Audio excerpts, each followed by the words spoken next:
Hi guys, it's me. So, ang maibabahagi ko sa inyo ngayon ay kung ano ang mas mainam na gamitin salita kapag sasabihin mo sa amo mo na masama ang pakiramdam mo. I'm sick, ana marida, or I'm tired, ana taaban.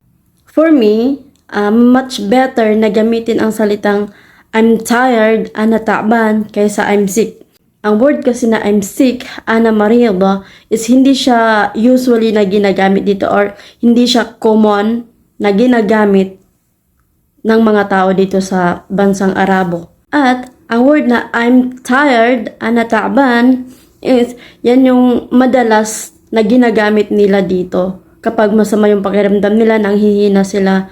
Kaya kapag sinabi mo sa amo mo na Madam, I'm tired, ana taaban, is maiisip nila kaagad na nanghihina ka, hindi mo kaya matrabaho, nahihirapan ka, kailangan mong magpahinga. Pero syempre, huwag mong i-expect na kapag sasabihin mong ganun, sasabihin lang nila, okay, go to your room. Hindi ganon.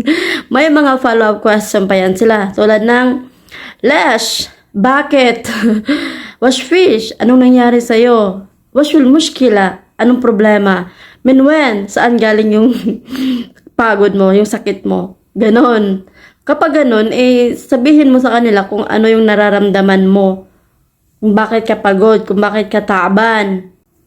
Pero, wag mo lang sabihin na, Madam, I'm tired, ana taaban. No, wag lang. Ipakita mo. Kung maaari, hawakan mo yung parte ng katawan mo na masakit sa'yo. Ipakita mo with action, with feelings, with emotion, kung paano kanya nasaktan, sinaktan, sarot. O, diba? For example, masakit yung ulo mo. Sabihin mo, Madam, ra'si, awur. Madam, ra'si, awurni. Same lang yan sila. Kung masakit naman yung puso mo, Madam, Albi, awor, o diba?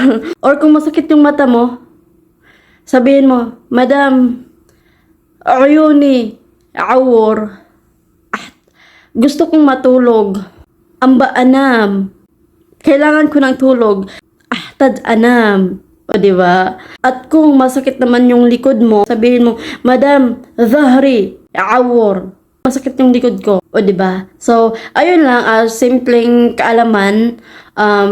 Sana may natutunan kayo. And please, follow me for more updates. And please share my video. Thank you. O diba?